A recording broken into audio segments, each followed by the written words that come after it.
Assalamu alaikum wa rahmatullah wa barakatuh. Hello, people on the internet. Welcome to my little corner out here. You're in my corner, literally. We're in a little corner area. Sorry for the squinting. I'm sitting I'm sitting in my windowsill, or how would you say such a thing? Basically, the sun is shining directly on my face. It's beautiful. We're so happy that spring is here, but I might be squinting a little bit, so I'm gonna try and not do that, but then you'll know. Um, yes, that was unnecessary, but I still wanted to say that. Welcome to this episode. It's the first episode, literally. I might not. No, I'm gonna upload this the first way, and also, this is a ramble video because I'm just gonna spend 20 minutes talking, roughly like around that estimated time I'll be yapping. And I will start by admitting that I've wanted to do whatever. I wanted to do YouTube for a very long time, but it felt like, there's so many rules that you have to follow by, quote unquote rules. And I've always made perfectionism the thing to aim for. Like, I wanted it to be perfect. And that just wasn't going to be it, because you're gonna have to learn while you do. And I say that a lot to people, and I know that from all my other crafts, but somehow with YouTube it felt a little too visible, or it felt like a big giant to conquer. But I am out here, I'm David, YouTube is Goliath, and I'm gonna conquer this baby, okay? We're just gonna be yapping about things that I find interesting, things that I want to talk about. This is really that. It's gonna be one take. I'm not going to edit anything, so it's kind of like a podcast situation, but I'm not gonna upload it to Spotify because I don't even know how that works yet. I'll figure it out, and then maybe I'll start linking the Spotify links or whatever. You can also find me on Instagram. My name is Mariam Abdelalim. Did I say that already? I don't know. My name is Mariam Abdelalim. I am your host. I'm like, what else am I going to share about myself? But we're not doing that yet. We're just not going to go there yet. We're going to do that another episode. I'm not feeling it right now. You can find me on Instagram on the same name. I'll link it below. Then you can get to know some other things about me. But if you don't give a you just want... Oh my God. Should I have sworn? Now I have to bleep that out. I'm gonna try and make it PG-13. I'm gonna try and be a clean lady, Like, there's a word. What's the word? The word is... What's the word? The word is... Now I got lost on my little side quest of, like, making this into a song, a little bit of a thing. Anyway, back to the point. The title of this video that I haven't named yet. I didn't give this video a title name. I wanted to talk about cycles, and specifically, so cycles. I'm obsessed with the circle. I literally am so obsessed with the circle. I'm an artist. You're gonna get to know me as I yap, as I ramble. I work as an artist, a visual language and performance artist, and in the visual aspect, the circle is a huge inspiration of mine. I always live for these organic shapes. If I draw without thinking, there's always some organic shape. I like swirling around and stuff like that. Excuse me, I'm fasting and my body is like burpee. Back to the point. So, yeah, I'm obsessed with this circle, right? And there was a time about 2 years ago that I was really looking around, like, oh, where can I find circles? And the circles are everywhere. Like, I did a whole, like a week worth of counting the amount of circles that I saw, and I kind of lost it, because, like, the eyes are a circle, the ears, the input of your ear, like the entryway is a circle, like your fingertops are a circle, and then count that on the amount of people that you've seen it. It's crazy. You can't do it. But there's another circle, and they always say, like, for instance, what goes around comes around, and like the concept of karma and how things like circle back to you. What you give out is what you receive. That kind of vibe. That's also a circle. If you really think about it, it just kind of loops around, right? or our sun cycle, how we go for like a whole year. Like, okay, so bear with me. Astronomy is a thing that I'm interested in and I've learned a few things about, but I wasn't really an active student in high school, so astronomy is not something that's completely like hardwired into my brain and I could just yap on it. But so if there's a bit of misinformation, forgive me. There's always room for education, right? We're not aiming for perfectionism, we're aiming for realism. This is the reality. But what I wanted to say is that, so you have these sun cycles, right? Or like, yeah, let's call it, or an earth cycle or whatever. So we go 365 days a year. Is that 365 or 350? No, 365 days. And every 4 years, 366 days, which drives humanity crazy, but we still do it. It's kind of a special day, the 29th of February. Actually, a friend of mine was proposed to on that day. Isn't that special? Okay, back. So this cycle, well, it's a cycle. It's a circle. If you look at like, what would it be? Animations or visualizations of what happens in our Milky Way, you see that there are all these cycles and they get drawn out, and then you see like sacred geometry. It's so cool. I live for that stuff. And it's interesting and it's beautiful and it's super cool, and we kind of live by these cycles, right? Like a day is a cycle, how the sun comes up and sets and then comes up and sets. That's one day, like that's a cycle. But then throughout the year, the sun moves a little bit every time, and it comes back, and it just shifts a little bit, and that's that greater cosmic cycle, right? And so what we do as a group, as humanity, we all celebrate on the 31st of December / the 1st of January that a whole cycle has been completed and we're starting again. And I think that's so interesting. Like literally, there's moments throughout the year that a large group of people are celebrating something, but there's only one time a year that we really do collectively celebrate, and we are one in that, and that's the 31st of December / the 1st of January. No one is not celebrating, quote unquote celebrating, and everyone does it in their own way, but we're all kind of like, we go outside, we look at the fireworks, the ritual is collective, we're all doing the same thing, right? And some people are just watching, some people are throwing them off. I think it's literally putting your money on fire or setting your money on fire, but that's my humble opinion.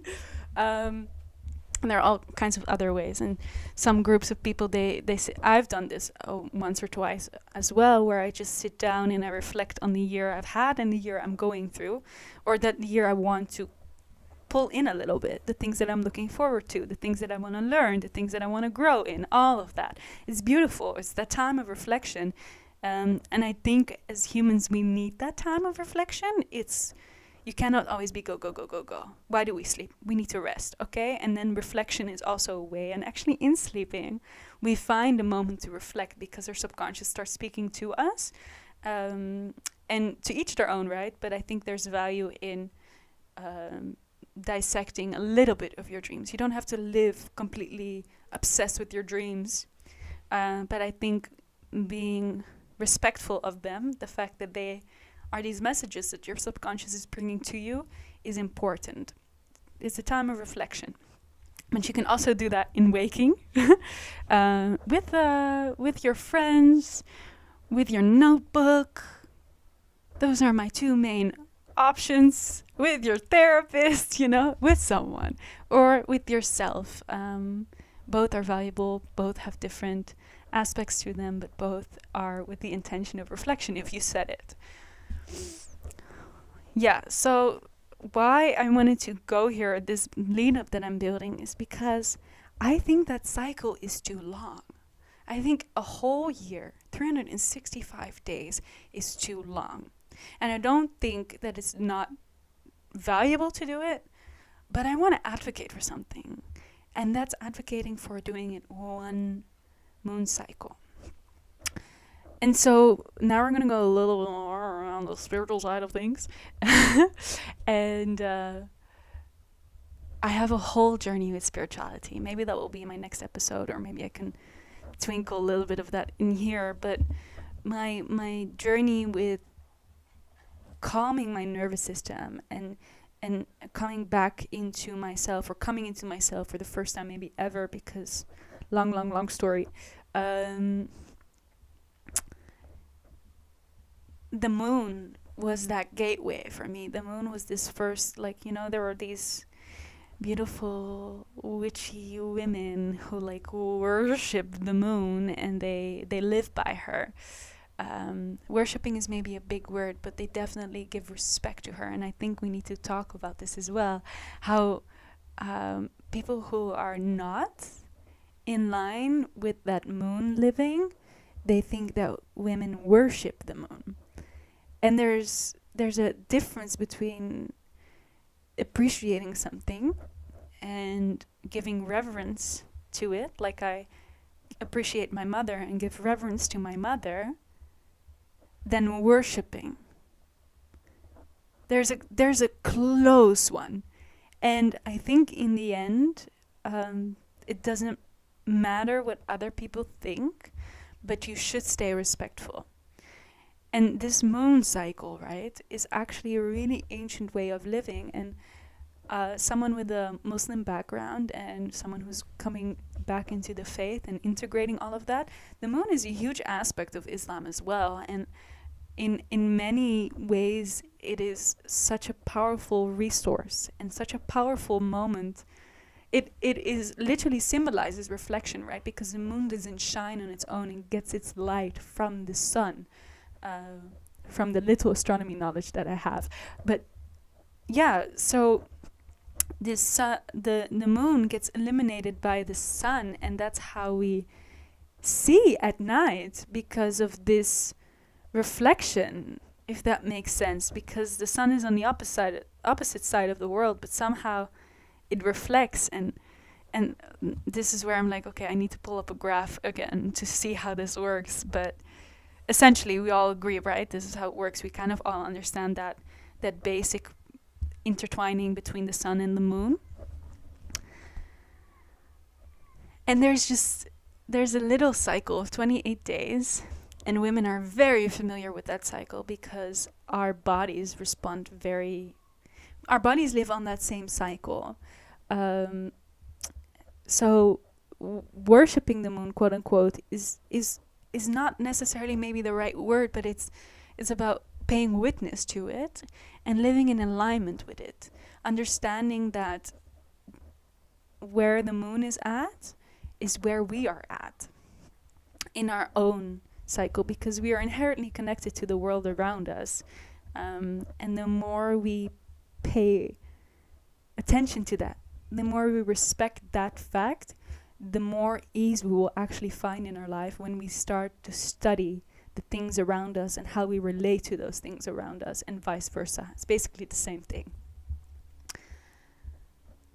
Moon cycles is basically what this is. Ooh, I am yapping. I'm on it. It's a bit all over the place, but I think you're following me. And there are these groups of women who come together every full moon cycle, or they celebrate in some kind of way or another. And basically, I don't think I'm going to say anything revolutionary, but I'm going to add it because it's something that actually came to me not that long ago. I've been doing it for like 3-4 months now, where instead of making really big intentions for a very long period, I just make an intention for one moon cycle.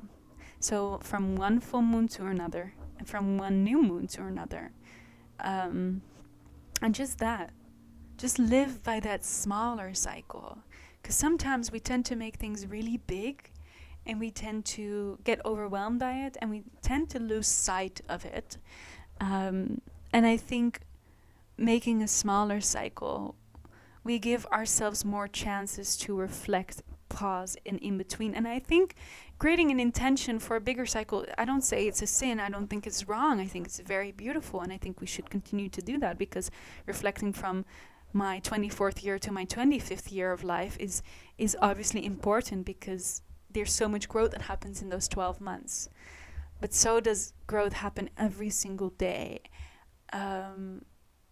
every single day. And some of us do choose to deeply reflect on that every single day, but most of us don't. And I think in today's fast capitalistic world, it's hard to do that. I think it's important that we take every single day a moment to connect to our source, to our God, to our Allah. Muslims do it 5 times a day, and I love it. But doing it in the morning, doing it in the evening, doing it in the afternoon, everyone has, or most people who consider them spiritual, let me put it that way, have some kind of way of reconnecting, connecting, settling, deepening their bond to their benevolent creator. In my words, Allah. And Allah has created all, so I give reverence to other things as well, because my God has supplied me with so much beauty. And in the end, it's him or her or them that I thank for all of these other things. But that doesn't mean I don't have to, that it's harmful to name those things, right? Like some days when you've had a rough long winter, like we had in the Netherlands, after that, when the sun comes back, I'm like, wow, bless the sun. God graced the sun for us. So, and the whole interconnectedness of that, and then just sitting with that for a second. So beautiful. So beautiful, so profound, so necessary. And I think the same goes, or the same can be done for one specific moon cycle. A specific cycle of 28 days regarding the new moon or the full moon, because these are powerful, easy moments also. Easy moments to pinpoint, right? They're there. Take them. If you say, I'm going to do it when the moon is 43%, that's not me anyway, but you could do that if that's what you want. Or maybe every week, right? But I'm talking about the moon cycle because of that inherent reflective essence of the moon that is there, that we can utilize. And I know you know what I'm talking about. And you don't have to become all witchy, swim in the sea naked during moonlight, sort of sitting on a fire. And you don't have to do any of that. What I'm talking about is that you just sit with yourself at a moment in your house, or maybe on the beach, or in the park, or wherever, somewhere where you can just sit with yourself for a moment and reflect on those things. Because during those full moon moments, like it or not, your subconscious is more active and you become more aware of certain things. And I'll make it more practical. So there's, for me now, the past full moon that we had, that was Pisces Virgo axis. So the full moon was in Virgo, and we're in the sun cycle of Pisces right now. I noticed that the value of my connections, the value of my connections are maybe not so. The way I value my connections, let me rephrase it. The way I value my connections are not. Could use a little bit of a magnifying glass and could use a second for me to reflect on and think, is that really how I still want to be? Why have I turned that way, and is that still how I want to operate? And if I don't want to operate that way, what is the new motion forward, right? And then I get to spend a whole moon cycle, 28 days, reflecting on that gently, slowly, bringing it as intention into my prayers when I do my dua, or when I talk to my friends, or when a new meeting comes up, or I get an invitation to do something. I'm like, does this still align with how I want to continue to value connections? And so you have just one question for yourself that you take to the next moon cycle, and then you sit with that, and then you make a new one, and you see. And it's really beautiful if you just have one diary only for that, because then you can, oh my god, no. So right now you're gonna see a picture, because my storage is full. We're also on the 20-minute mark already, so I think I'm gonna leave it here. But yeah, Take that full moon cycle and just sit with it, and take that one intention to the next one and sit with it, and then take a new one. And just, this was advocacy for making your intentions still pure and beautiful, but keeping them smaller. Sitting with them more often, because I think they will maybe feel more achievable or less intense. Just speaking from my own experience. Okay, thank you so much. I'm logging off. I hope you have a beautiful, blessed day. I still am going to think about my outros because I have no idea what I'm really doing, but I like it. It was nice to just yap. Okay, much love, much grace. See you on the next side. Assalamu alaikum.